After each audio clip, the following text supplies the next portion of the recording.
और viewer viewer जो रट रहे हो ना, अगर पहले रात को सेटिंग ना लगे ना व्यूवर का, सब कुछ मैं आप लोग के इस वीडियो के माध्यम से सब कुछ आगे वीडियो में दिखाएंगे। उससे पहले अगर आप लोग मेरे चैनल पर नए हैं तो मेरे चैनल को भी सब्सक्राइब जरूर करें। ताकि बिना समय लेते तो इस वीडियो को पहले दिखा देता हूँ। और व्यूवर व्यूवर जो रट रहे हो ना, अगर पहले रात को सेटिंग ना लगे ना व्यूवर का, तो कितना व्यूवर आता है आज के टाइम में यूट्यूब पे सबको पता है,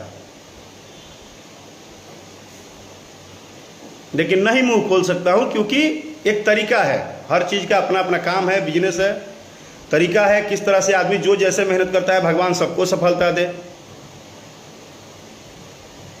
फिर भी हमारी इतनी दुआएं हैं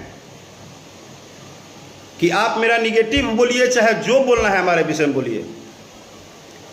स्पेशल कंटेसा जी, चमचेसा जी और बिलरा जी और आपके साथ जो ढिलरा जी रहते हैं, जो चारों लोग आज चमचई के दुकान कुपार पर लेके घूम रहे हो ना, इसको जारी रखना और भगवान इतनी कृपा करे कि आप लोग के शरीर में इतना ही ताकत रहे कि सिर्फ चापलूसी कर सको।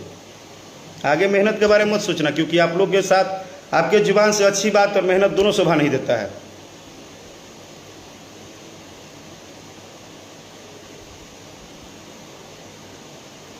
और मैं न गुस्सा होके बोलता हूं और न कोई, मैं अपनी बात रखता हूं। मेरा बात रखने का स्टाइल यही है,